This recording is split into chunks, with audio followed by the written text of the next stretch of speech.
The B.rad podcast is brought to you by MoFo, male optimization formula with organs to boost testosterone. B.rad's macadamia masterpiece, mind-blowing nut butter blend. Chili Pad, temperature-controlled mattress systems. Inside Tracker, blood, DNA, and fitness tracking data all in one. And New Optimal, 3 nootropic supplements designed to improve focus, memory, and drive. And check out the bradkearns.com shop page, my personal selection of favorite products with great discounts for health, fitness, and peak performance. A habit must be established before it can be improved upon. Really, it's not about sitting down at the computer for 8 hours a day. I don't know too many people that can do that. Maybe no one. If we consume a lot of those foods that are very low in protein, we're going to continue to eat them and eat them and eat them because we have not yet met our protein needs.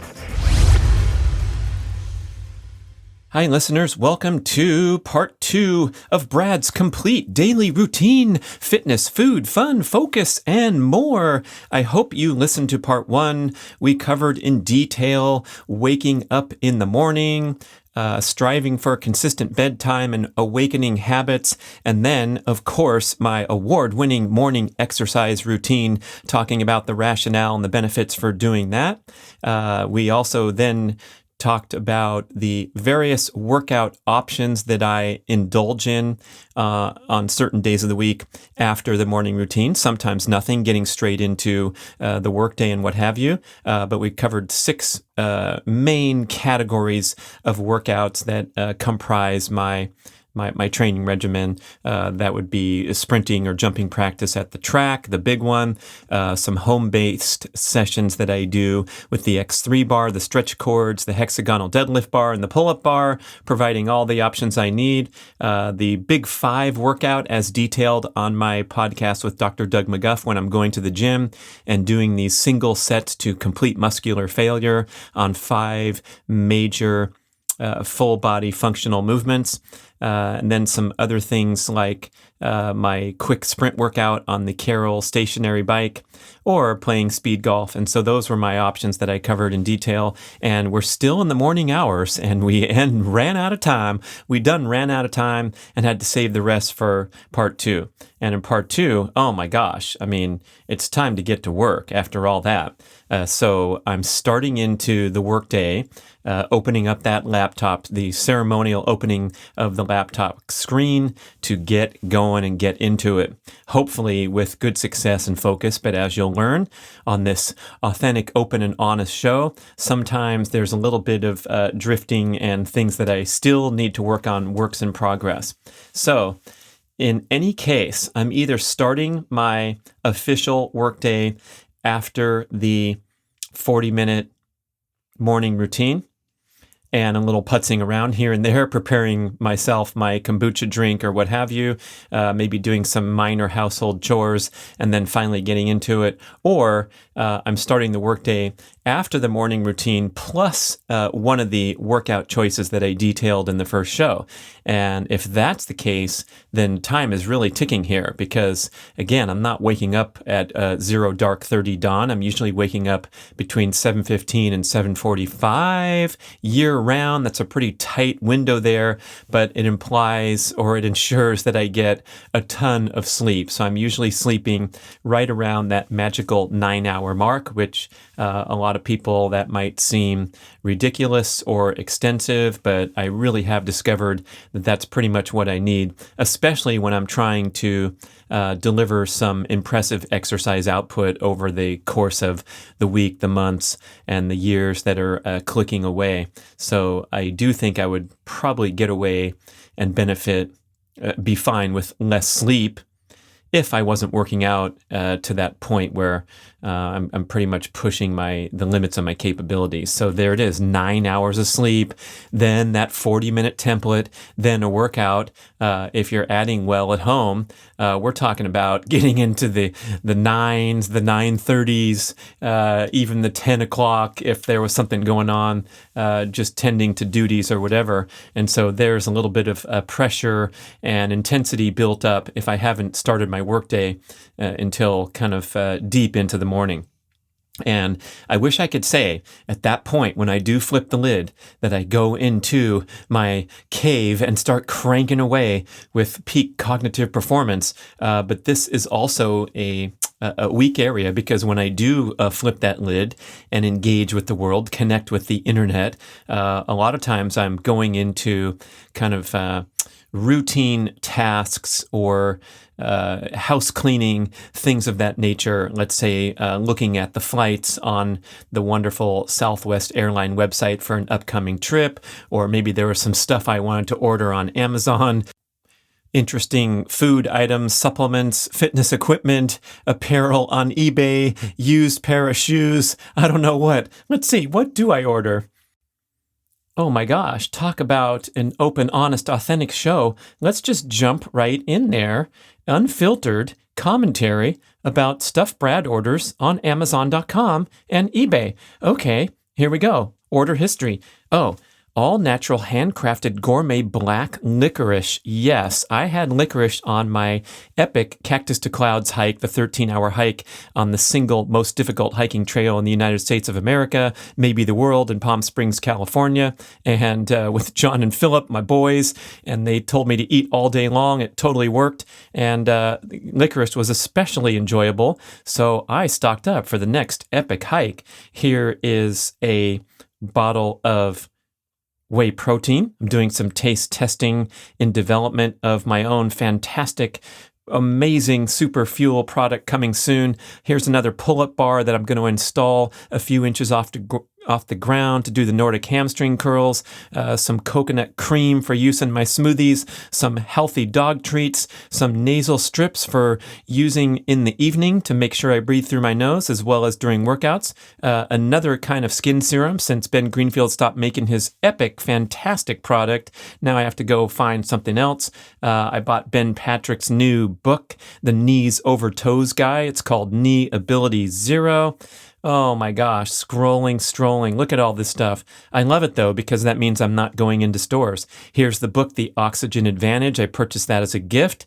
Here's a helmet mirror for bicycles, one of my most common gifts that I give people because I want them to be safe out there on the road. Here is a wooden slant board to help with my stand-up desk experience, standing at an angle and getting that nice calf stretch for a long time. More healthy dog treats. These are freeze-dried beef liver snacks. Oh my gosh, the dog loves them. A replacement case for my AirPods Pro, which I lost on the running trail one day. Here are some plastic bags for traveling. See-through plastic bags. Yeah, they're kind of like makeup bags, and you can see everything that's inside. I love taking those, putting them in my backpack. I yank one out, and I can see everything that's in there. Here is a dorm room refrigerator, birthday gift from my nephew. Here's some more shredded coconut. Here's some ancestral supplements products. Here is a massage ball, the vibrating massage ball. I love those hyper ice things. Here's some special golf tees that I use, some athletic tape, some mini bands for doing the stretches, another blood glucose meter and test strips for fun at home to calibrate with my NutriSense CGM that goes on the arm to make sure they're super accurate and dial that in. And on we go. On eBay, oh my goodness, let's see what's here. Another vibrating massage ball purchased as a gift. Some used running shoes. I talked about those puffy, super padded shoes I used on the hike as sort of a alternative strategy to what I usually use, which are the minimalist shoes. I'm especially loving my Zero shoes that I got from Steven Sashin, podcast guest. Fantastic product. I'm using them all the time now. Here's a couple more used apparel, athletic apparel items, tight-fitting shirts for doing sprint workouts and high jumping. I don't like to have billowing T-shirts on. Here's a unique pair of Vibram 5 fingers that has a carbon fiber sole. I believe they came from Europe because I've never seen them for sale. Some more athletic apparel used. Himalayan salt lamp, that's a gift. A bunch of high jump stickers to put on my laptop, blah, blah, blah. I wonder if that was a interesting detour or a weird one, but back into the mix and how I'm describing the potential for distraction when I start my workday. How about that? Potential for distraction while I'm making a podcast about being distracted at the start of my workday. So I'm really interested in this subject, and I have a commitment to improve, but it still seems to be a challenge. And when I hear great commentary from guys like Andrew Huberman on the Huberman Lab podcast, and he talks about striving for these 2 90-minute bursts per day of peak cognitive performance. So he cites research that we are good to go for about 90 minutes, after which we really require a cognitive break. And if we don't take one will be taken for us. We will start to zone out, drift out, start processing things with less capability. So if you can kind of step into the workday realizing that you're probably only good for that total at your best, that really seems doable. It seems feasible, but the trick is that you really have to shut out the outside world and go deep for 90 minutes, one stint in the morning and perhaps another stint after a break, maybe after the midday break, lunch break, whatever, and then you go and crank away again for another 90 minutes. That's only 3 hours a day of really peak and focus cognitive output. But when you break it down, and I will definitely validate this when I think about the process of writing books, which I've been immersed in nonstop for probably the last 15 or 16 or 17 years. To get that book done, really, it's not about sitting down at the computer for 8 hours a day. I don't know too many people that can do that, maybe no one. And if you can get in 2 good 90-minute bursts of proper writing and research and deep work onto a manuscript, that is a fantastic day. That's plenty to strive for and aspire to. So Huberman's talking about the 2 times 90-minute gaps. There's a book called Deep Work by Cal Newport. He actually has a podcast now, and his theory is that the world is, overwhelming us with constant digital stimulation and potential for distraction. And so we have to embrace this idea of getting into deep work and shutting out the outside world and really focusing and concentrating. And the better we get at this, the greater advantage we will have to rise above in the competitive career and workplace setting to be someone truly special. And so young listeners, people who are, on that career path and striving for more and more and climbing up to the highest heights and pursuing the highest expression of their talents throughout their career would be the dream for everyone, right? He says the more you can do that, the more you will distinguish yourself from all of us and all the influences that make us just merely reactive humans all day long. So we're just spending the whole day interacting with text messaging, emailing, responding to phone calls, whatever. And I know that's the core responsibility for a lot of people, that they are there to react all day long. But for those of us that have the opportunity to use our creative potential, use our creative energy, and produce something special, we have to get into this strategy, this mode of deep work. And Cal Newport provides all kinds of tips and tricks to facilitate this. And you can listen to some of those on his podcast or get into the book. My former podcast guest, Seth Godin, the marketing guru, author of This Is Marketing, author of The Dip, and many other best-selling books, gave me one of the most memorable quips I've ever had delivered to me on the show during some Q&A when I mentioned how, I'm trying to concentrate on writing a book, and I seem to be easily distracted by the email inbox. Do you have any suggestions for this, Seth? And he said, yeah, turn that shit off and get the work done. The work is too important. Oh, I love that quote. And think about that as we go through our days and as we fritter around and indulge in instant screen entertainment or whatever other diversions we're engaged in. Hey, maybe you're on a plan to transform your diet, transform your physique, and you get diverted by the allure of a pint of ice cream sitting there in the freezer, or you can get in your car and drive 6 minutes over to Baskin-Robbins. And let's think about that quote and apply that in other directions. Same with your fitness endeavors. The work is too important. Your goals are too important. Your health is too important, and see if we can recalibrate that. So I think about that quote all the time. Just turn it off. That was his answer. He didn't give me any tips about setting a timer or turning on the device that shuts down your internet for 20-minute periods at a time and then you turn it back on. It's just turn that shit off. Get the work done. Okay, another great book by James Clear called Atomic Habits, and he's had a very popular blog for a long time with productivity, peak performance tips, and he describes how there are 4 requirements to succeed with habit change. One of them is to make it obvious. Number 2, make it attractive. Number 3, make it easy. And number 4, make it satisfying. And so if we take the simple example of you wish you could work out more or get more exercise going, such as the goal of adding micro workouts to your day. So obvious, attractive, easy, and satisfying would be putting a kettlebell in plain sight. And this is important, not things stored away in a drawer or far away from you, but there's a kettlebell right there in your office that you can look at all times. Or on my show with Dude Spellings, he described how he places the hexagonal deadlift bar in the way, right in the path of the door to and from his office, so that every time he leaves his office to go to the restroom or get a snack or get another pad of Post-it notes from the storage cupboard, he has to step through his hexagonal deadlift bar and, of course, execute a single set of deadlift, and that will happen several times a day. So obvious, attractive.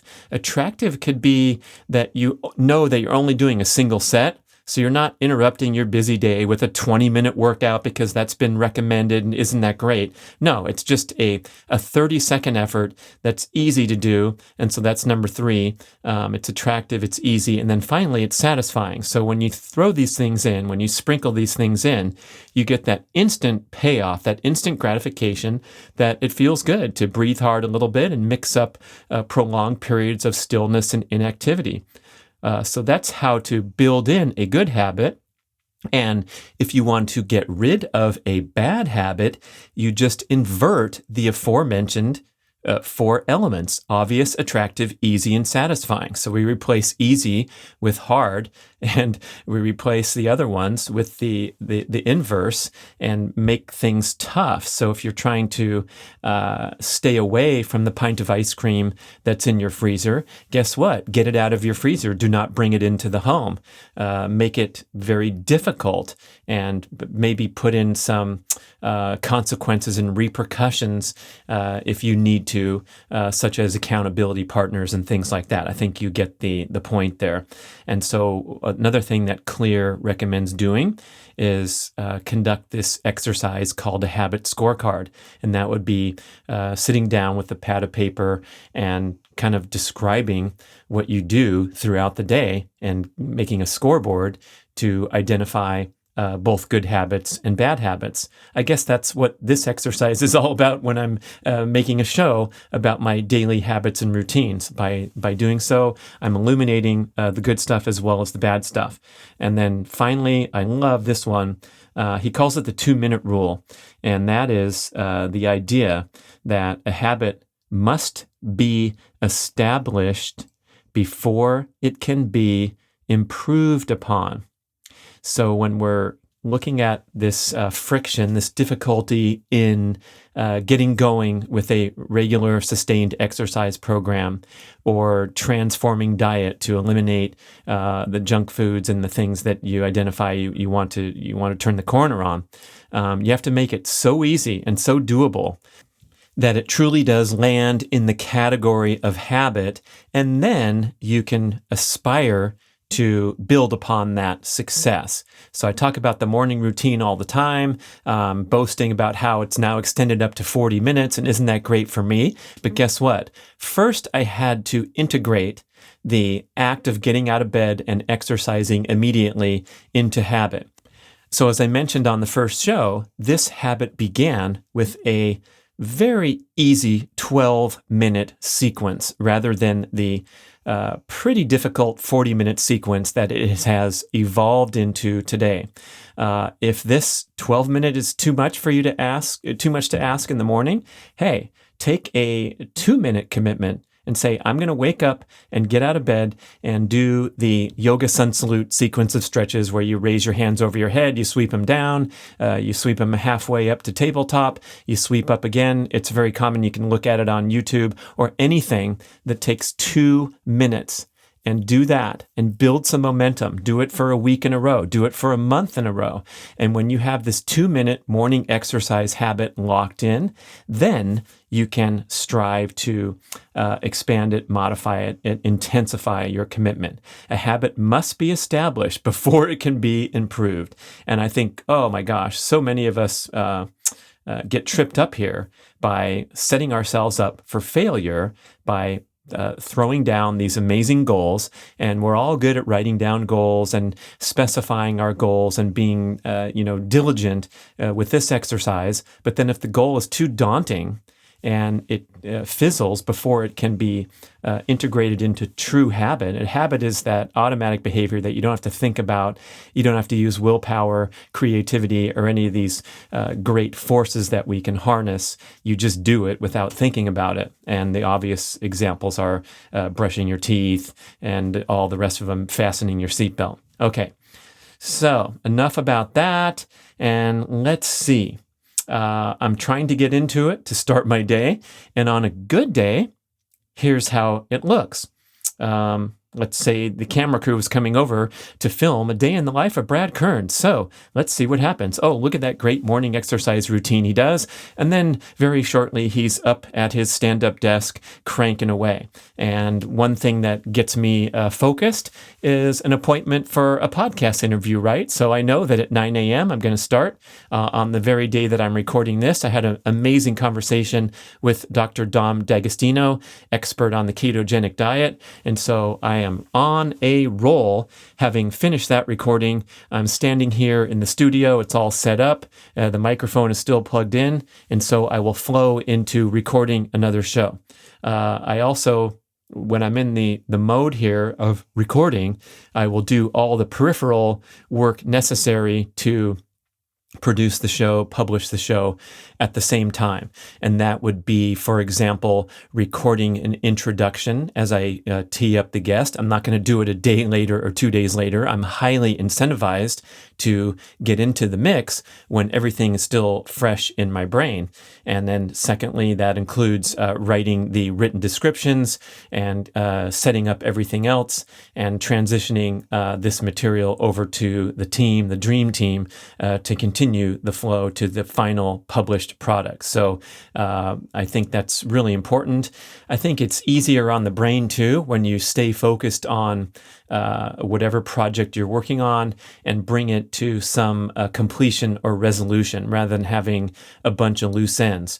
Now, that can't always be done, right? We can't completely finish one project and then move to the other and then finish that one and move to the next, just to the nature of, for most of us, the crazy dynamic workplace that we've evolved to today.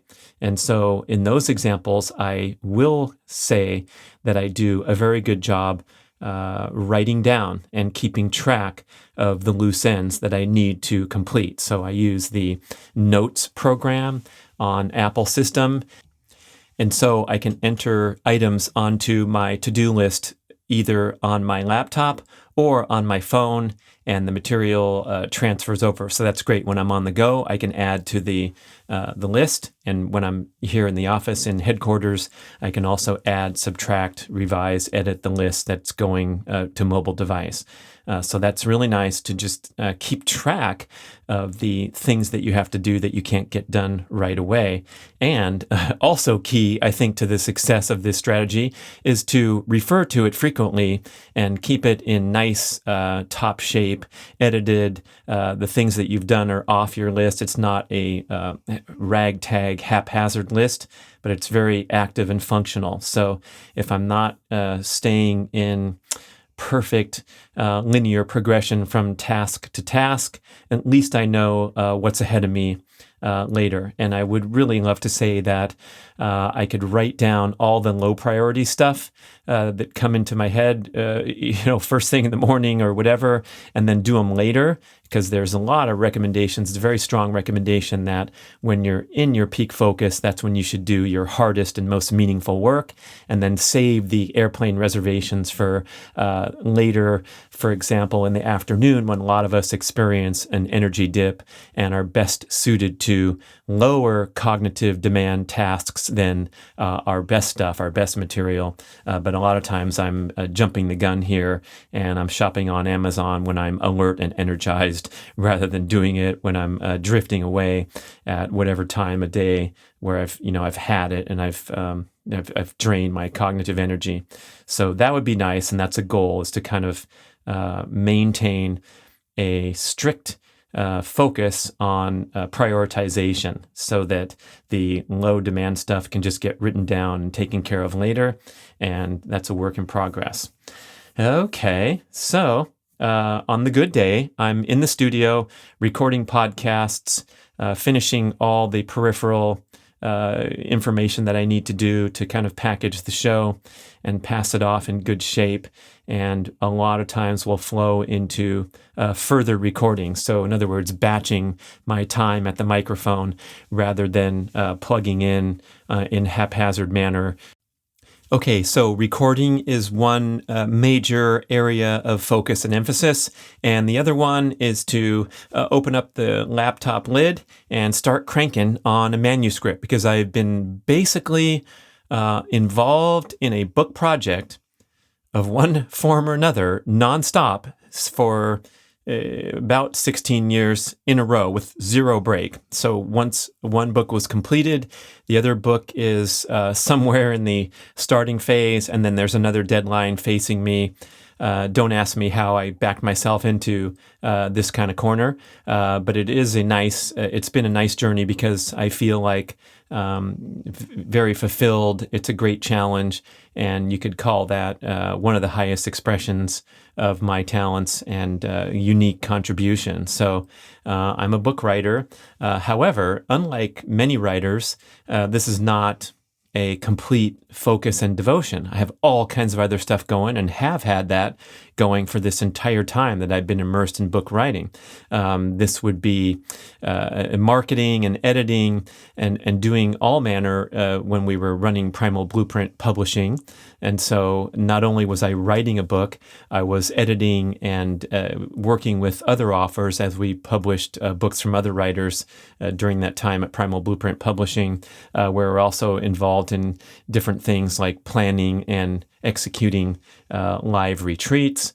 I've always been creating audio and video content over that time as well, and assorted other things, marketing products, things like that, developing products, just as I'm doing now. So that puts me in kind of a unique situation where I'm not that guy with the scarf around my neck and the steaming hot coffee, looking out at the falling snow from my secret mountain cabin as I crank out another manuscript. It's always been kind of mixing and matching, and that's possibly a good thing, because I don't feel like I'm burnt out on the process. I can't imagine sitting down and just having to write all day long. Would probably be a whole different realm that maybe doesn't match my personality as well. So I like to be involved in different things and take on different types of challenges.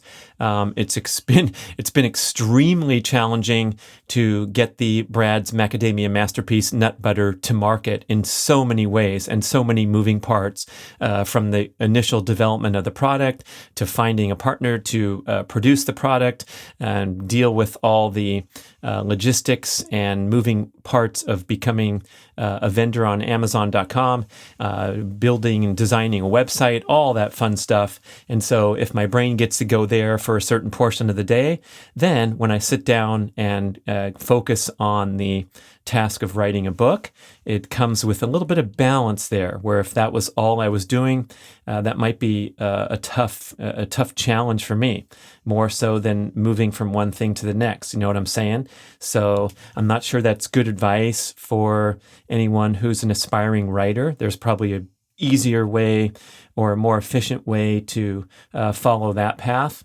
But I will say that the one thing I've learned when people ask me for advice about writing is be careful taking advice from others and never, ever get intimidated or discouraged by hotshots. Do what works for you. Because I have been a member of the audience listening to a prominent writer give advice that comes off as a little haughty and condescending, because you're already listening to someone who's super successful and they're telling you that this is how it goes. And if you don't like it and you can't wake up at 5 a.m. and write for 5 hours straight until 10 a.m, it's probably not going to work out. And that's just not really helpful advice. So I think anyone's capable of stepping up and making an effort in the way that you see fit and that works for you. And so for me, it's been to juggle a bunch of different products while I had a book going on in the background. So too bad for anyone who doesn't like that, right? Get what I'm saying here? Just go with the flow and do what works for you and do what feels right is kind of my message here. Now, I will put in a plug at this time for finding your calling and doing something that's incredibly challenging and taps into your unique talents, interests, and passions.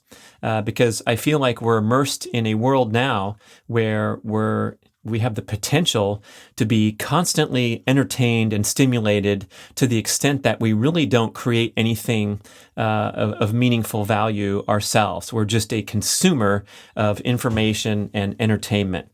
This was highlighted in Dr. Robert Lustig's book, The Hacking of the American Mind. He was my guest on the podcast where he was mainly talking about his most recent book, Metabolical. But that book touched me deeply. It was incredibly well written, and he was talking about how the various indulgences that we have today flood the dopamine pathways of the brain at the expense of the serotonin, oxytocin pathways, the other neurotransmitters that provide the sensations of rich, satisfying, meaningful life. And the dopamine pathways, of course, are relating to instant gratification, motivation toward instant gratification as being our driving force, rather than lighting up the other pathways which have more long-lasting richness and satisfaction. Brain research reveals that the way to experience a rich and meaningful life comes from persevering through challenges by using skills you've worked really hard to develop to solve a problem or create something of beauty. That's my quote, paraphrasing from numerous sources and pulling together a lot of that research. But we humans like to take on challenges. We like to try to conquer our environment, conquer the challenges, feel a sense of satisfaction, but it's persevering through struggle that is where the magic lies. I love Sir Roger Bannister's quote, the late Sir Roger Bannister, the first person to break the 4-minute mile. And his quote was, "A struggle gives meaning and richness to life."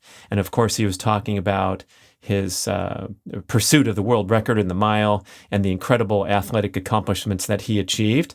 But he was talking about the enjoyment and the appreciation of the process rather than this obsession with the end result and success and wealth and fame and all the things that have spun out of control in today's life. So let's think about, maybe grab a copy of Dr. Lustig's book, The Hacking of the American Mind, and you can learn how all these dopamine triggers that are strongly driven by marketing forces, corporate marketing forces that seek to make a profit off of indulging our consumption and entertainment needs. I'd much, much prefer, that is to say, I'd much prefer writing a book to watching a ton of shows on television or even reading a bunch of books or a bunch of articles and information on the internet. At a certain point, I start to feel that burn deep inside where I want to transition from information gathering stage to writing.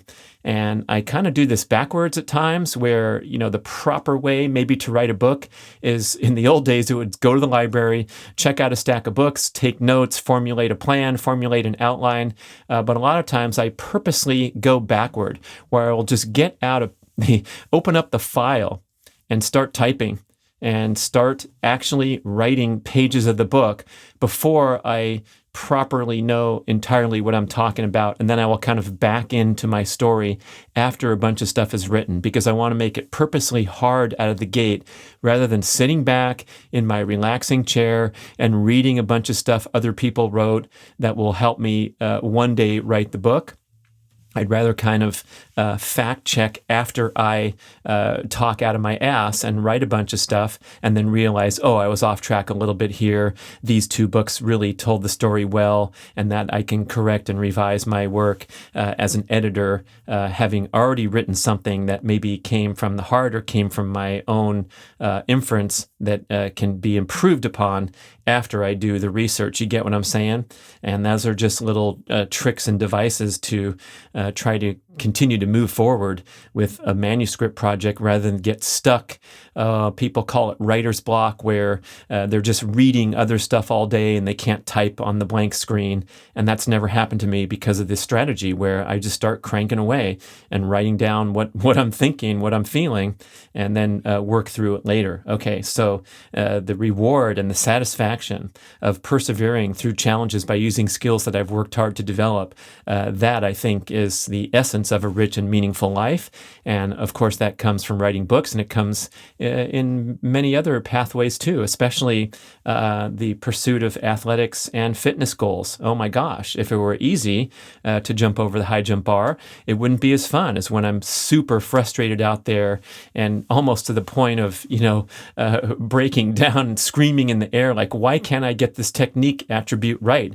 I've tried and tried. I'm watching the video. I'm cursing at the video of myself high jumping because my right leg is still dragging too low close to the ground and I can't seem to do it. Why is it that hard? And boy, when you do finally make progress, it feels so good. So look for difficult challenges in all areas of life. And paradoxically, that is going to be the path to more happiness and satisfaction. That's what things like the cold exposure is all about, right? And the people who are promoting that. It's like, what is that crazy notion of jumping into cold water? And until you do it, and until you make it a habit, you won't realize the richness and the value that it has, and the great appreciation that you have for, let's say, things like going straight from the cold plunge into the warm spa or the warm shower, right? So a little bit of a struggle and challenge thrown in there, sprinkled into our comfortable modern life, can pay great dividends. So back to my daily routine and what's going on. I mentioned recording a podcast is door number one, or I'm opening up the manuscript and cranking away and working on actual writing. I'm also doing things that you could call business operations, working with the team. We got a lot of people involved in this podcast. I got a lot of other cool things going on, like the development of nutritional products and online educational courses. I'm working with the Primal Health Coach Company right now as I record this in late 2021 on a top secret fitness project. It's going to be super fantastic, doing things like redesigning the website, working with those professionals. So there's a lot of personal interaction with other people that are making a contribution. We're making a contribution together. And a lot of that comes through email, which is a fantastic mode of communication. I love it. I've been an incredible contributor with email for many, many years. I think it's a lot better than the phone because you can kind of protect your productivity level of your day better when everything's going over email, except for the truly important phone calls. And so I'm trying to minimize that phone time during the workday to an absolute bare minimum. And that has been a wonderful thing to open up more productivity, less stress. Because again, when the phone rings, you are in reactive mode. Whatever you were doing, you have to kind of put down, or you can ignore the phone call. But you know what I'm saying, how the phone can easily get you off track. Whereas email, at least you're still in the proactive mode. Unfortunately, it does leak into the picture where it's potentially diverting you from getting into that 90-minute zone that Dr. Huberman talks about, where you're in your intense concentration and pursuing the highest expression of your talents without interruption or without diversion of focus. So if you can use it to your advantage, that's great. If you can't, and this is what I'm copping to right now, when that window is open and somehow I flick over there, maybe it's because I need to send something, and so I want to compose a single email and ask a question to someone because it's relating to the book project that I'm working on right now. But guess what happens when you go over there and compose a single email? That's right. You're going to be looking at your inbox and responding to 10 exciting new messages that have come through. So it requires tremendous discipline to avoid making email an energy drain and a place of constant potential distraction. I kind of like the idea that a lot of people advocate of batching your interaction with email. So you go on there for an hour in the morning and an hour in the evening.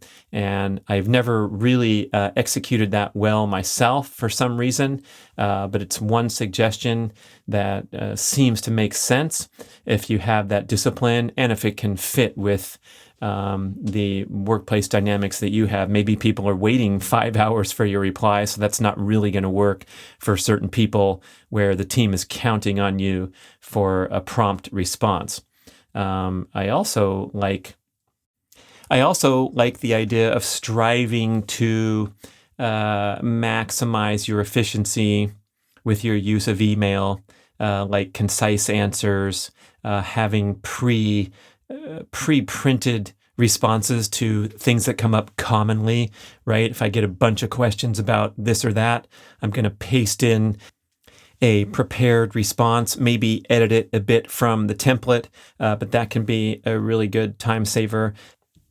I love how my friend Joe Ochoa, a super productive, fast-paced, hard-working guy, is very efficient with his email replies using the software tool Loom to deliver a video response to the email. So you can actually see a screen visual of him pointing with a mouse at the stuff I wrote in this lengthy email, and he's just commenting on it without having to lift a finger to type any keys.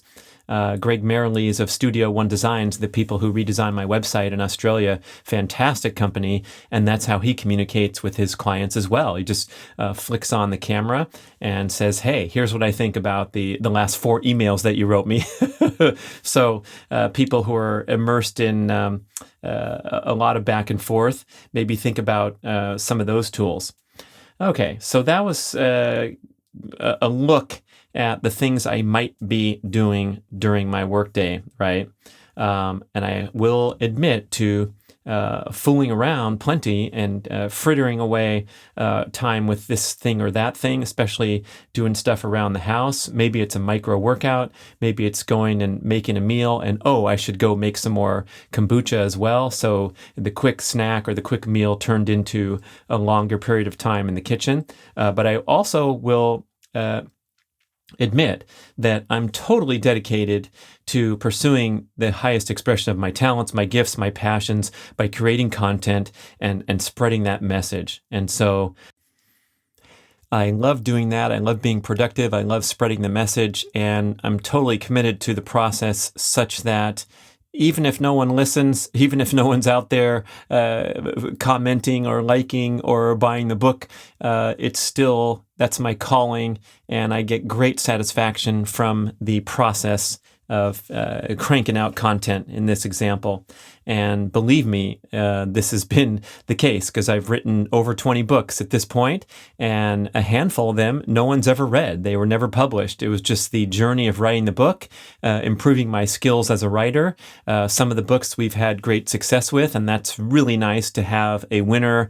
The Keto Reset Diet is still highly ranked on Amazon and one of the top selling books on the ketogenic diet ever. And so that's been great. But boy, the people don't see the stuff that's sitting here on my hard drive and, it never turned into a winning project. But it's all good because it all contributes to that rich, meaningful, satisfying life. And so that's an important point because I think it's easy for us these days to work hard, try hard, have big ambitions. Oh, we're doing a startup, we're building a new app, and then it fails, it tanks, something happens, and you're depressed, discouraged, and kind of into a rut because you didn't succeed on a material level or meet the expectation that you thought. And I think we need to get out of that mindset no matter what. So it's important to never get discouraged, but to continue to strive and try to be the best you can be, regardless of the outcome, and to release the attachment of your self-esteem to the outcome of what you're doing.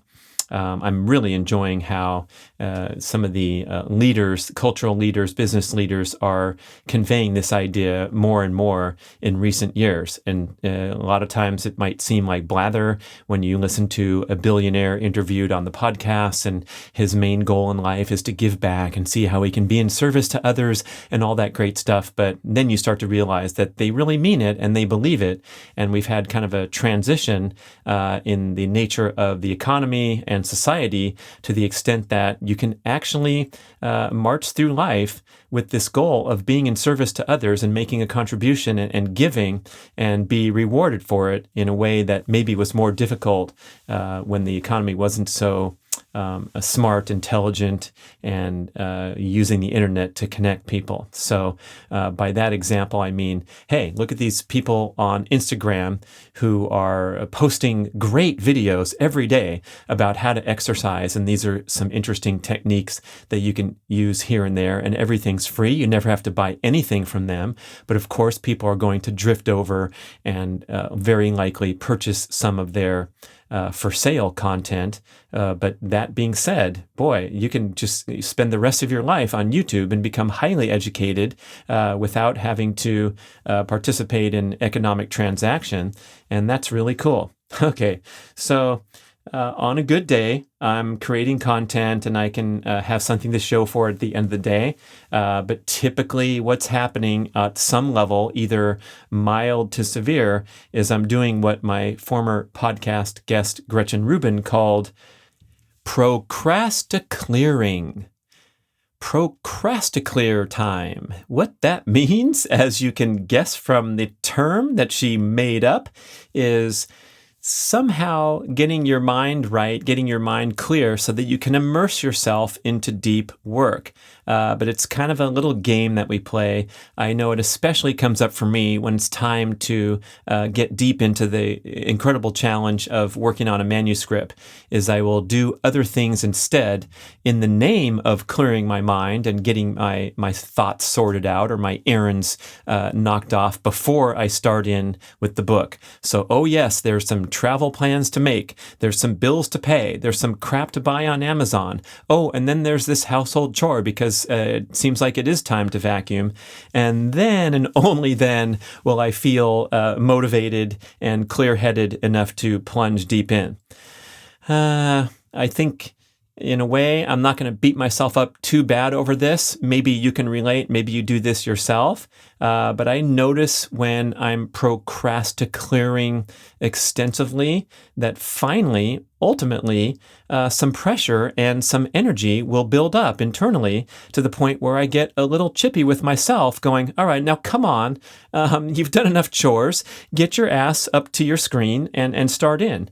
And so whatever it takes to kind of create that pressure, that tension, and that motivation, that drive to get going, I'm going to accept that that's okay once in a while. And also, guess what? I got a lot of organizing and paper shuffling and rearranging my desk, and now it does look cleaner and more tidy. And so it's not all lost. I wasn't frittering away time merely indulging in high jump videos on YouTube. But again, it's a little bit of a diversion technique that probably could be cleaned up, or at least a careful watch remaining on it so that the procrastinating does not get out of hand. I can't believe I pronounced that beautifully 3 times, because a lot of times you can try it yourself. Say it 3 times out loud fast. Procrastinating. Thanks, Gretchen. Okay, so now let's say a fairly productive morning has played out nicely and we're getting to midday, and it's probably time to talk a little bit about food, right? We haven't mentioned that at all. We've just been working out, typing away, dealing with the email inbox. So just as I mentioned with my 6 different workout options, my typical, quote unquote, typical day will actually be an assortment of options. And there's a great deal of variability in my daily dietary patterns. And I want to put in a plug right now for that variability, because I think it's really healthy to be free from any addiction, compulsion, and regimentation when it comes to eating, or when it comes to anything, really. I don't want to have to create any frustration or tension because my eating habits have not gone perfectly according to plan.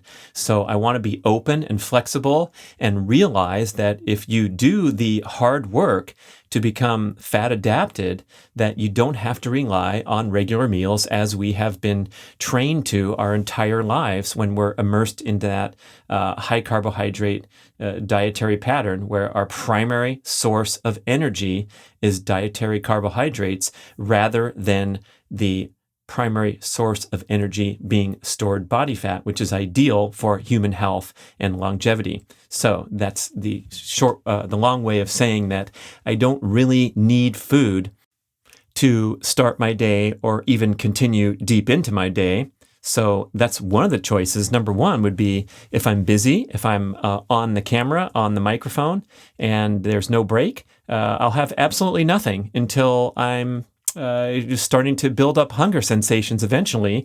And so once in a while, I will last until 1 p.m., 2 p.m., sometimes even later than that before I consume any calories. So that would be door number 1, is I'm just busy going with the flow. Who knows? Maybe I'm traveling. I jumped in the car for an early morning car ride trying to beat traffic, and there's no talk of food or meals until deep into the afternoon. Mainly, I'd say this is probably the most common, is that I'm not sitting down to big meals in the morning hours, but I am nibbling on my wonderful collection of dark chocolate. And so I will have some bites of dark chocolate here and there, leading me toward a significant midday meal. So that would be door number 2, is the chocolate until lunch strategy there. This is very common because I'm sitting here in my office doing work in the morning, and the chocolate stash is within arm's reach, and it's delicious, and it does take the edge off of a complete and total fast, which in my personal case, I don't see that as a high priority. My main focus here is on athletic performance as well as longevity and recovery from athletic performance and working out. So with my body composition at the optimal level, and my blood work also looking good. My fasting insulin was 2.3, which is very low. My triglycerides were 27, which is extremely low, possibly too low by some accounts. Chris Kelly mentioned this on our interview, the Nourish, Balance, Thrive proprietor. And so I am not in that category where I'm going to accumulate a bunch of benefits or improve blood markers by engaging in aggressive and extensive fasting. So that's kind of changed some of my habits and my approach in recent years when I realized, look, my main thing as I head into the later decades and the increasing importance of promoting longevity is to preserve lean muscle mass as I age and preserve athletic competency more so than correcting my blood values or getting rid of my spare tire. So for others, fasting can be the incredible gateway to all kinds of metabolic health improvements, and so that could be much more closely examined. I end up fasting extensively anyway. A lot of times it's the nibbles of dark chocolate until 12 noon, with the previous meal being ended at 8 p.m. or so. And so that's banking a lot of fasted hours anyway. But that brings me to bullet point number 3, which is my recent fascination and devotion to a super nutrition smoothie sometime in the morning hours. And this is what I consider to be a strategic ingestion of, you could call it medicine. It's a dose of incredible nutrient-dense foods with the specific goal of improving my athletic performance and recovery and the nutritional quality of my diet. So I'm trying to maximize the nutrient density of my diet as my main dietary goal, as well as enjoy myself. But this smoothie preparation is contemplated to give me the maximum amount of nutrients I need in a very easy delivery form, such that I'm not sweating over the perfect optimization of all these meals. And so what goes in there are frozen chunks of raw liver, raw eggs, oftentimes duck eggs, the bigger ones, some excellent protein powder, and then a concoction of different performance agents that I've been making myself in consultation with some great experts like Mark Sisson, Ben Greenfield, Paul Saladino. And so I throw in all these other agents, creatine, glutamine, things like that. And so it's all going into this smoothie mixture. The base is typically raw milk, if I can find that at a good grocery store, or one of the almond or coconut milks. Will go in there. A little bit of carbohydrate in the form of frozen banana or chunks of frozen papaya or mango. A lot of whey protein, also some collagen protein, a whole bunch of ancestral supplements, pills, various different products, starting with MoFo and including numerous other ones. So I'm taking Extra Prostate, I'm taking their new mineral compilation, I'm taking things like lung and trachea, and just dumping it all in there rather than swallowing 24 pills. Just stick them in the smoothie container. I'm throwing in cinnamon and vanilla to make sure the flavor is okay. It's still a very strong liver flavor because that's my main delivery vehicle for the most nutrient-dense food on earth, that is liver. I'm not big on integrating into meals. I don't do a great job at that, but at least I'm getting several ounces through the smoothie.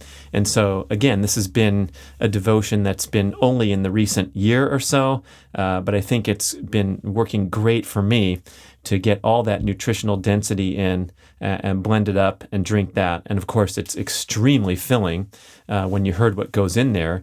And so that has kind of recalibrated my dietary needs for real food, where I can actually relax and not really have any hunger sensations until dinner time when I hit this thing hard sometime in the late morning hours. That's not every single day, but I'm getting better and better about that, especially in my particular situation here where I'm trying for peak performance recovery and nutrient density. So I'm going to strongly recommend it. And as I told you, I'm coming out with a super fantastic protein super fuel product that will be the centerpiece of this smoothie. Putting together all the stuff I do by hand into a single product. So that would be choice number 3 that I mentioned. The first one was absolutely nothing. The second one was dark chocolate until a proper midday meal. The third one was this super nutrition smoothie.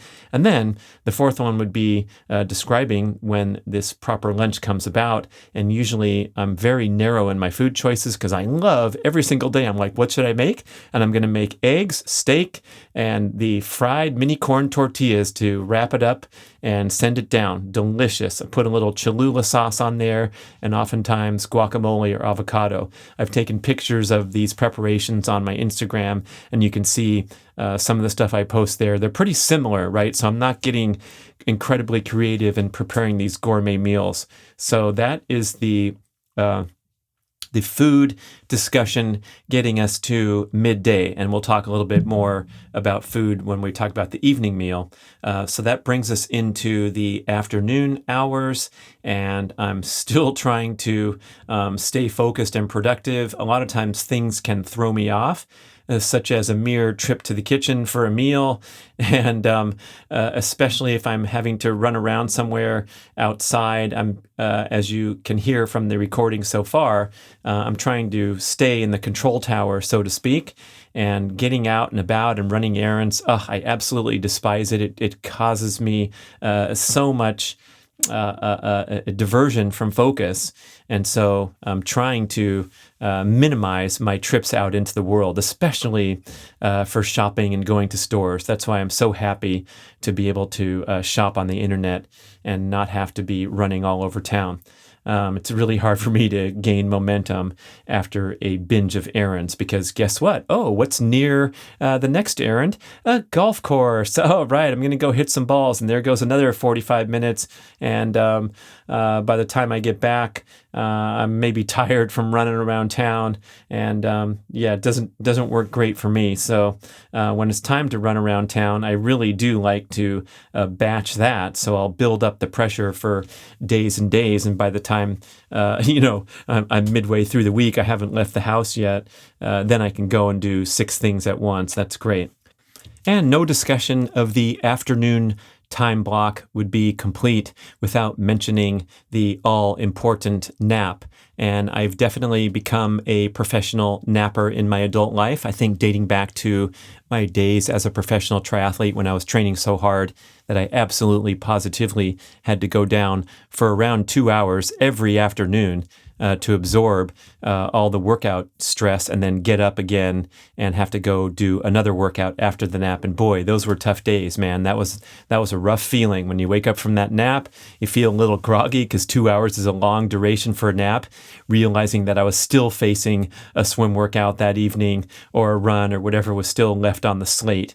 Yep, those triathletes work hard. I think as hard or harder than athletes in any other sport. I'm going to put Tour de France cyclists up there. I'm going to put boxers and MMA fighters and the diverse training they have to do.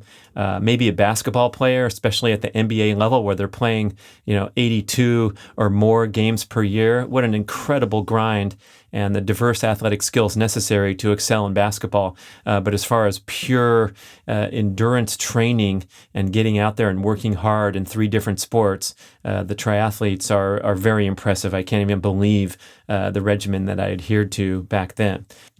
So that nap is going to happen, I would say, the majority of the days of my life. Maybe it's 5 days a week. I can't be sure.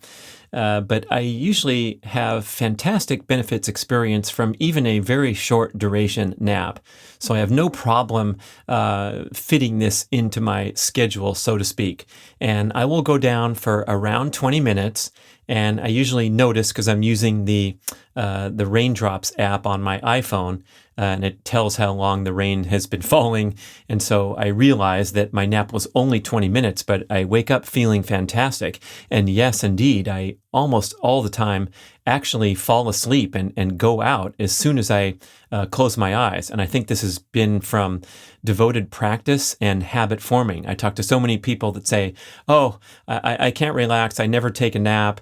And if I do, I just lay there and I don't fall asleep.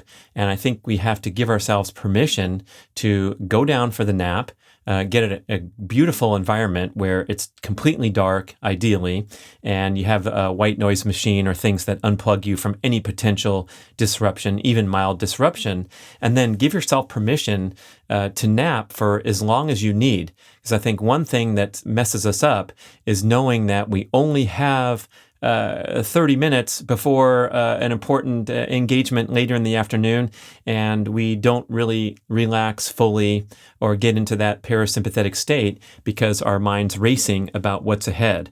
And so I never put a time limit on my nap. I will go down saying, hey, I'm going to sleep as long as I need. Usually it's that short duration of around 20 minutes, and I will wake up, feel fantastic, and be raring to go. And on occasion, I will go down for longer, and these are directly associated with things like a high-intensity workout earlier in the day, or of course, traveling and adjusting to jet lag is going to put you into deep napping mode where the time duration might be longer, but it's rarely longer than 40 minutes. Not that I have any aversion to taking a longer nap. My sister's a professional napper as well, and she will go for a marathon 2.5, 3-hour nap on the weekend because her sleep is compromised as a physician during the week. But that's not my case, right? I'm sleeping in a very tight window every single night with extensive sleep averaging around 9 hours. So I don't have that intense need. But that key napping period of 20 minutes, I feel like when I wake up, I'm vastly more productive and cognitively focused to the extent that it benefits my productivity rather than gives me a check mark against it that I wasted 20 minutes of time in the afternoon. That's been strongly supported by scientific research, and therefore I want to give a very strong plug for taking that cognitive break during the afternoon time when we have a natural lull in our circadian rhythm anyway, and going down for a nap. Now, during the warm summer months when it's possible to lay outside in the sun, I love that experience. I'll get some good vitamin D production, some tanning going on, and it just feels nice to soak up sun as part of the nap. And so that period of time, I'll try to maximize that as much as possible. So I'm either out in the sun, of course, with nice blindfold and my face covered from the sun because I don't want to get extra sun on my face. I don't need that, but I'll have the rest of my body exposed, laying there in a bathing suit trying to maximize vitamin D production. So it's either out in the sun or it's pitch dark indoor location because, again, it's hard enough to go down for properly falling asleep during the day. So I think finding a dark spot is really great. And my recording studio is great for that because it's pitch black even in the middle of the day. Okay. And then I'm working away. But the afternoon is a really good opportunity to get sidetracked and allow your peak cognitive focus to drift a bit. And that definitely happens to me, especially if I'm engaged in prolonged work time at the computer without taking little breaks for things like micro workouts or maybe a meal or some social interaction or something. And so if I'm cranking away, I'm usually going to donate some of that time back with a diversion. And it's often going over to YouTube to look at high jump videos or immerse deeper into click and learn more about the stats of one of the great jumpers. For example, did you know that the German Carlo Thronhardt holds the current Masters world record in my age division of 55 to 59 in the high jump at a height of 1.9 meters. That's 6 feet 5 inches off the ground. That is like a state finalist level high school varsity athlete high jumper. And this old man in the 55 to 59 division can jump that incredible height. And if you don't recognize the name, guess what? He is the number 2 jumper of all time indoors in the high jump with this height back in his prime of 7'11". So his attrition in 35 years from his prime into the Masters division, he's about 20 inches shorter than his all-time best. He jumped 6'5" as an old man and 7'11" in his prime. And by comparison, I jumped 5 feet in high school and was able to jump 5'4" at age 51. So not only has there been no attrition, I've gained 4 inches of positive improvement. Therefore, I've kicked Carlo's ass in that department. So I got that to show for me. Not that I'm ever going to be able to jump 6'5" at the age of 55, and that record's held for a long time, so good for him.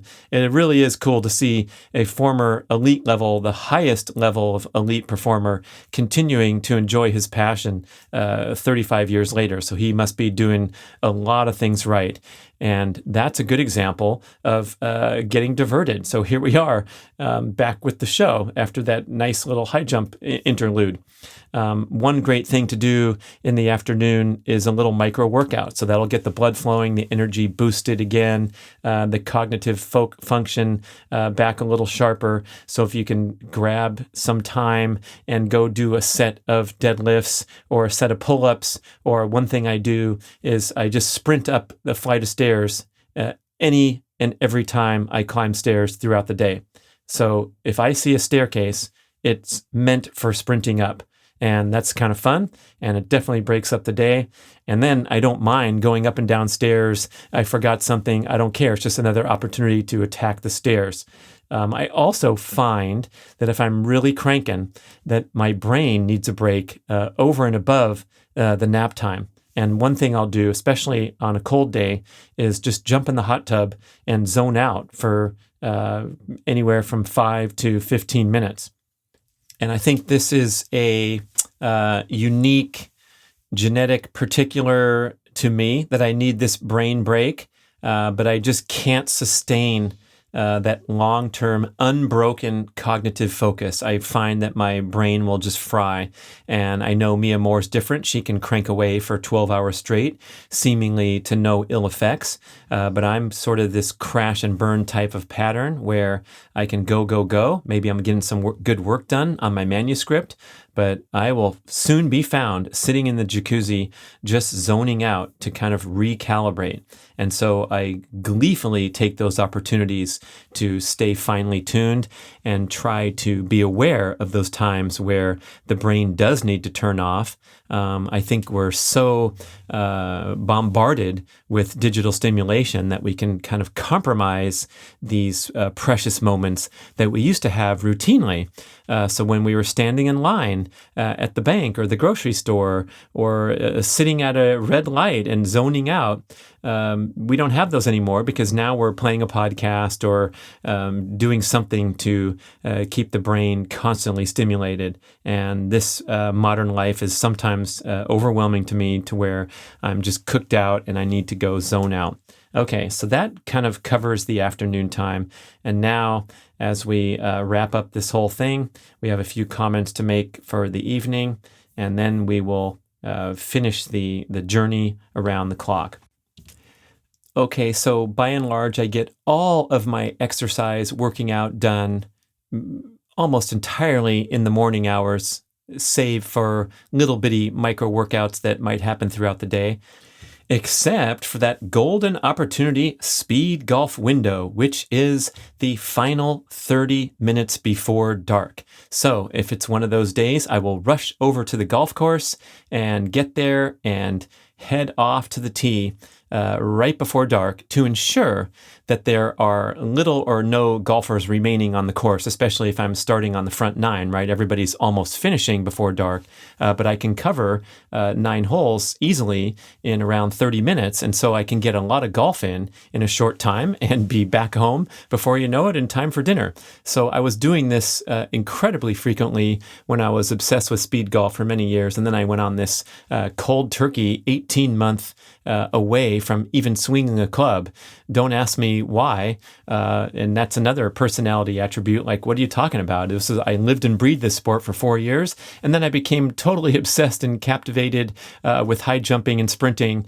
And so all of my athletic energy was devoted into those workouts. To the extent that I just needed a break from speed golf. So I'm kind of, I guess, that extreme personality type in certain ways where it was an all or nothing scene. And fortunately, I've returned to the golf course and rekindled my passion for the incredibly wonderful sport of speed golf, partly deliberately to balance my devotion to high jumping and sprinting because I keep getting injured from overdoing it. So now I purposely threw golf into the mix so that I'll have a little more balance with my workouts. Hey, whatever works, right? Okay.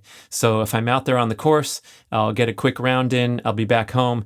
And then when we're talking about the dinner meal, I think one of the adjustments with quarantine is the dining out is more seldom now. I think we've all had to adjust and prepare more meals at home. And I do enjoy that because I feel like I can beat most restaurants with my home preparation in terms of food quality, quantity, right? A lot of times I'm going to the restaurant, especially, a higher end restaurant where it's like, yeah, that salmon was really delicious, but it was about 4 or 5 ounces. I could easily eat 2, maybe 3 of those. So at home, we get to cook whatever portions we want, and usually from superior quality raw materials. I'm a big fan of ButcherBox and U.S. Wellness Meat, so I get the very best meat and animal products available. I love when the delivery comes every month, and I'm always stocked with great options for home cooking. And it appears that my dietary choices have become minimized and narrowed, and I feel like there's a lot of benefits in that realm for me. It minimizes decision fatigue. It kind of streamlines meal preparation where I'll have a handful of go-to meals that are easy for me to prepare. I have the supplies right there. I think you get a inadvertent reduction in total caloric intake, like Dr. Dom D'Agostino was talking about with the ketogenic diet. Because you have all these restrictions, you're not eating as much food. And that's why I've joked at times about the CNC diet that I've followed to great success to drop excess body fat that creeped on over time, because I'm mainly eating a carnivore-ish style pattern along with dark chocolate, the CNC diet. Yeah.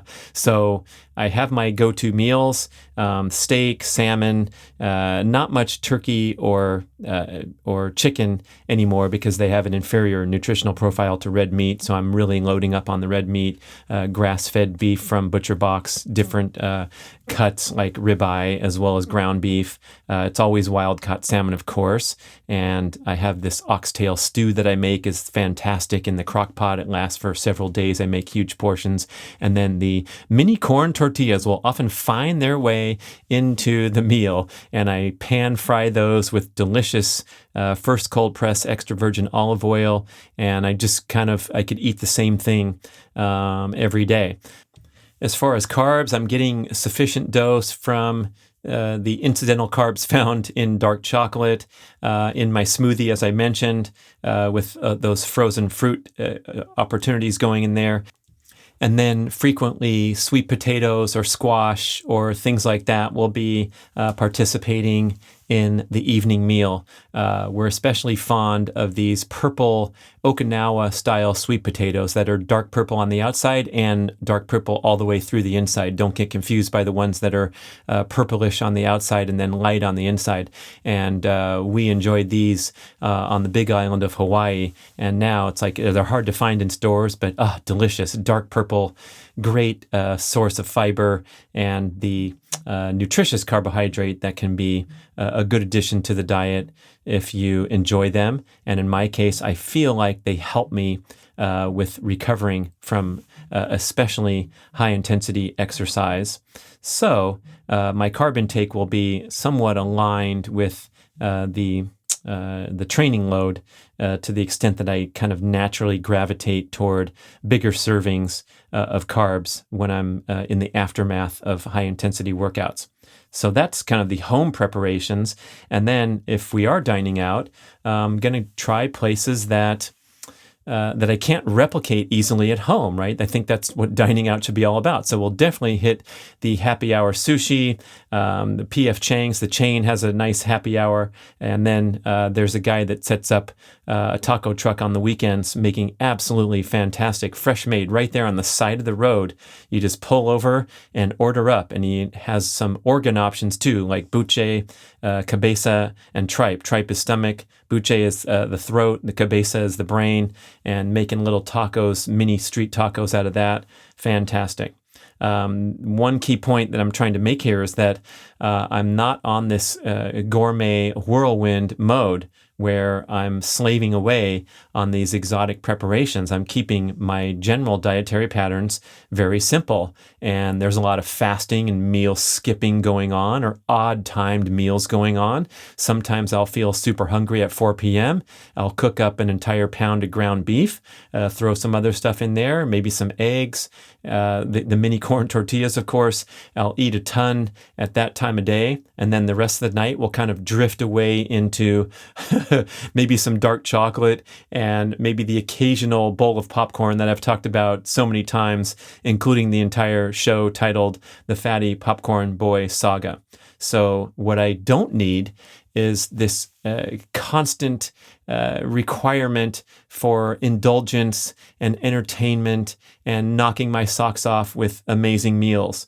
Nor do I need to sit down in a regimented manner in the morning, in the midday, and in the evening. And so I think this is an opportunity for all of us to reflect on how we have this constant potential for dazzling cuisine and instant gratification. I mean, it's a huge industry, right? You can drive down the road and find 100 restaurants within miles of your home. We can also order up and push the button and get any kind of food we want delivered to the home. And so I think there's a place in life for indulgence and the experience of a beautiful cuisine. Mainly going hand in hand with traveling would be something that comes to mind. But in day-to-day life, I'm second guessing that need to be constantly wowed and indulged by every single meal. And so instead, of course, I want to enjoy what I eat and avoid things that I don't enjoy. But I'm mainly focused on increasing the nutrient density of my diet. So I'm picking stuff that tastes good and offers a lot of nutritional benefit, like the smoothie that I mentioned earlier. And so when I look at the things I enjoy the most and have high nutrient density, that's where I get this CNC pattern of the animal-based meals and the dark chocolate. And please go to my website, bradkearns.com, scroll to the bottom of the homepage, click, and you can download the Carnivore Scores Food Rankings chart, where Kate Kretzinger and I, the co-creators of this wonderful chart, provide a tiered system that you can observe at a glance, tape the piece of paper, print out the PDF, tape it to your refrigerator, and you can strive to emphasize the foods that are in the higher tiered rankings. For example, the lauded superstars in food, the highest nutrient-dense foods in the world would be liver, oysters, salmon eggs, and then we have up high ranked are the other organ meats, grass-fed beef, oily cold water fish, pasture-raised eggs, and so on down the tiers. We have a whole bunch of approved plant foods that have high nutrient density and minimal concerns with plant toxin reactivity. So things like avocados, raw honey, the fresh berries, things like that. And so if you just look at this chart, you can kind of get into a good rhythm of including super nutritious foods that you enjoy, and having these nutrient-dense meals that give you incredible pleasure and also high satiety. So when you're eating rich meals that have high nutrient density, you automatically have higher satiety levels. I love this argument presented by Dr. Robert Lustig and others, but Lustig describing it on my show that it's virtually impossible to accumulate excess body fat over time if you are eliminating processed foods and eating only or predominantly nutrient-dense foods. I think we can all relate to this. Have you ever been to the omelet bar and felt stuffed and terrible because you overate? You had 3 omelets instead of 2, or you ate too many steaks at the steakhouse. These occasions are far less common than overeating with the potato chips and the ice cream and the nutrient deficient food. Dr. Ted Naiman, who was a guest on the show, and William Shufelt, also a guest on the show. Together they wrote this wonderful book called The PE Diet, the Protein to Energy Ratio Diet. You can find it on Amazon. And Dr. Ted describes really nicely on our show how the protein lever theory, I believe it's called, whereby the brain and the appetite and satiety receptors in our bodies are calibrated to compel us to consume calories until we meet our daily average protein requirements, because protein is the essential survival macronutrient, right? So that's what we really strongly desire in order to survive and support general everyday body function. So if we are consuming a bunch of nutrient deficient processed foods, especially the pairing of carbohydrate and fat together, as you see in all manner of indulgent foods, if you think about what ice cream is, cheesecake, pasta with meat sauce on it, all the pairings, right? Bread and butter, for example, and so on down the line. If we consume a lot of those foods that are very low in protein, we're going to continue to eat them and eat them and eat them because we have not yet met our protein needs. In contrast, if we emphasize protein in the diet and we have meals like the omelet or servings of oily cold water fish or steak and things like that in good quantity, we're going to feel completely satisfied because we have met our survival needs, and it's going to turn off those appetite receptors that compel us to go looking for sweets. Really interesting concept, and it's nice to see like protein kind of emerging at the forefront again as a popular dietary trend, especially because for a while there, the experts were warning us against consuming excess protein because it could advance the growth factors in the bloodstream and increase risk of cancer. And now a lot of this has been strongly refuted and de-emphasized that the body can do just fine, even when consuming what was previously considered to be too much protein. So I think a final note here I should mention is that as I tone down my fascination for creating exotic desserts, even the healthy keto-approved ones, once in a while, sure, fun. But when you start to get deep into this stuff and overdo it, it kind of turns into a habit. Of course, this stuff tastes good and gives you pleasure, but I'm going to vote here and declare that it feels much better to live life at 162 pounds than it did at 172 pounds, as I describe in that Fatty Popcorn Boy Saga podcast episode, where I just allowed little leakages and loosening up of the reins here and there, especially with the evening popcorn binge, to the extent that I was walking around still at a healthy body weight. No doctor or medical professional is going to be concerned, but it was a difference, especially for someone who's interested in athletics, particularly high jumping off the ground is a little easier when you have 10 pounds less of body fat.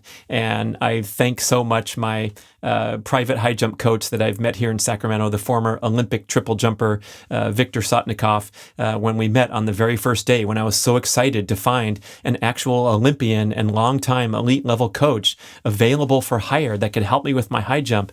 And I walked out to the track, we met, and I was so enthusiastically telling him about my training regimen. And yeah, I used to be a triathlete, and now I like doing this stuff, and this is how I work out. And he said, "So, are you going to reduce your body weight?" And I said, I guess so, if you say so, coach. And that was a nice wake-up call. Of course, why wouldn't that be one of the major variables when you're talking about jumping higher off the ground? Okay, so when it is time to indulge, I don't want to sound like a spoil sport here, but when it is time to indulge, make sure that you enjoy the crap out of it and that your choices are extremely precise and high-minded and indulgent and celebratory. So on those hot summer nights when we feel like driving across town to get to the homemade ice cream store and wait in line like everybody else and have it be this celebration, this special event in the community, or when we're traveling to Seattle, land of the wonderful handmade ice cream shops, of course you're going to find me there in line, ordering up big servings, enjoying the heck out of it, but then recalibrating to more of a streamlined, basic starting point of go-to meals that are nutrient dense and not necessarily super duper indulgent. Okay, now we're getting into the evening hours. What's going on? What about your evening leisure time? Well, yes, indeed. I enjoy visiting, socializing, maybe watching some of our favorite shows. I'm very particular with my entertainment choices, so it has to be good or great. Otherwise, I'm just not interested. And especially, I feel like my brain's tired in the evening, so engaging in more screen, a lot of times it's overwhelming to me, and I just need to chill out and go sit in the jacuzzi. I love taking my dog for a pretty lengthy walk in the evening, and it's giving her the best life possible, including the morning outing as well.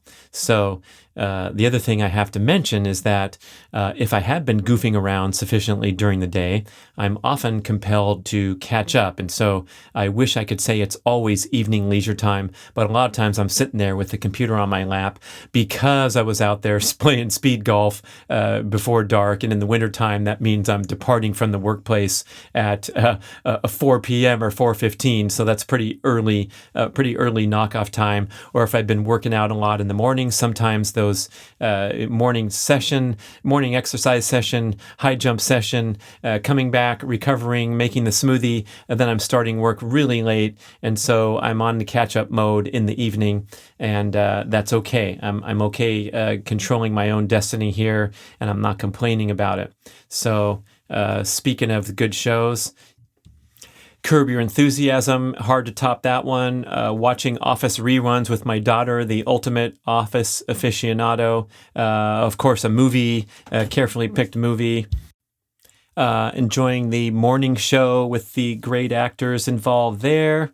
Everyone's telling me I should watch this show, Ted Lasso, so I finally gave it a look, and we loved it. One thing I especially like about that is there's so much programming that's of this high intensity, extreme emotion, extreme drama, like someone's life is really screwed up and we're going to watch them go and commit a bunch of crimes or whatever it is. And it seems like there's too much programming that bends in that direction.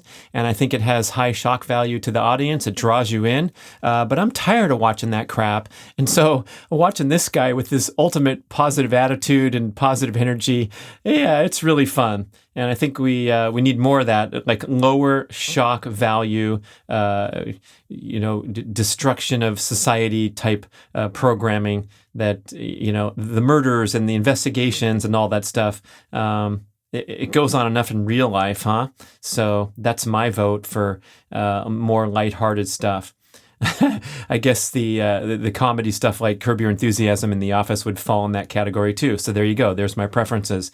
And then as we get near the end of the clock, the bedtime ritual, you know what? I seem to go down on cue really easily. So my incredible devotion to grabbing the orange lenses or spending the last hour by candlelight or taking a warm bath like Ariana Huffington recommends to wind down, I wind down with the snap of the fingers. So I don't have an intense need to wind down. Those of you who have trouble winding down, yeah, let's try a bunch of stuff, including a 30-second cold shower or turning off the screen early. But a lot of times the screen will be the last thing I do, which is exactly what I don't recommend, but I have no problem doing it. So I'm giving myself a little bit of leeway there. Same with Mia Moore, even to more extreme. She will flip off the mobile device, roll over, and go into hibernation mode for the next 7 or 8 hours, no problem.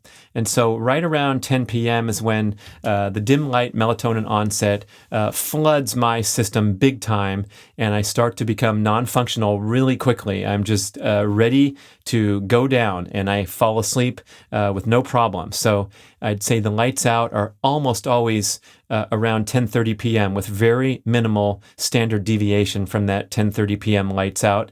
And then, as I described before, that's going to get me up around 7:30 a.m. for a 9-hour stint, maybe longer than that, coming off of days of intense exercise, and of course the seasonal variation that I talked about in show number 1. And my bedtime habits are very particular and prickly, has to be just right. I can't have any darn noise in the room or any light whatsoever. So even with a blindfold, I can sense, I have a sixth sense that someone is up messing with their tiny little screen with a little tiny bit of light emitting into the room. And it kind of throws me off. So, hey, warning right there, okay? So I am wearing the blindfold. I'm trying to create a room that is completely dark as possible. We're always running the essential oils. I like things like cinnamon, lemon, eucalyptus, just for my favorite smells. I can't smell very well, so I need really strong, and I put in like way more drops than necessary. Sometimes I'll burn out the motor accordingly and have to get a new essential oil diffuser. I have white noise going both with the chili pad. You have a choice to have the chili pad operating on silent, or it can put out some pretty nice white noise. And I have a HEPA filter. It's a combination air filter and deionizer in the room that's cranking on high. If I do have to get up in the middle of the night, I have a red hued flashlight instead of white, because we don't want any of that interference in the middle of the night. And yeah, I admit that I have to get up and pee in the middle of the night. Dr. Phil Maffetone doesn't like it. He says that's a sign of adrenal stimulation. And Dr. Huberman on his show says no big deal. He does it too. So I don't know what to make of that. But I wish I didn't have to. But that's sometimes the way it goes, or frequently. But again, I go back to sleep, no problem. So I'm glad to report all that. Maybe I'm just lucky, but I'm also going to attribute this to living a healthy, active lifestyle, making good dietary choices, good exercise choices. And so that's pretty boring. No big drama to report on going to sleep, staying asleep, and waking up. And that takes us around the clock. And if you haven't listened to episode 1, hey, if you listen to this one first, go back and I'll start that episode with waking up in the morning. Fun times. I so enjoyed sharing my day with you. Who knows, maybe in 5 years, I'll do an updated show with differences, but I don't think so, because I love everything that's going on, and planning on continuing and just getting better, especially on that focus part. I would love to hear from you with your feedback, comments, and sharing your own experiences, and we'll have good content to do a Q&A show in the future, perhaps. So share with us at the email address podcast@bradventures.com. And if you like this show or others, hey, click a button on your podcast player and share it with someone that you think might enjoy it. That helps us so much. I love my Overcast podcast app, where I can push a single button and prepare a clip of what I'm listening to right at that moment, and it can extend up for 90 seconds. And so you like something, you push the button, and you send a text message to anybody you want saying, hey, listen to this clip, and you might want to listen to the whole show. I hope you can do that with other apps, but of course you can always share a link to the podcast or the podcast episode with other people, and leaving a review also helps so much on Apple Podcasts or Overcast or wherever you consume podcasts. That's the show. Thanks for listening.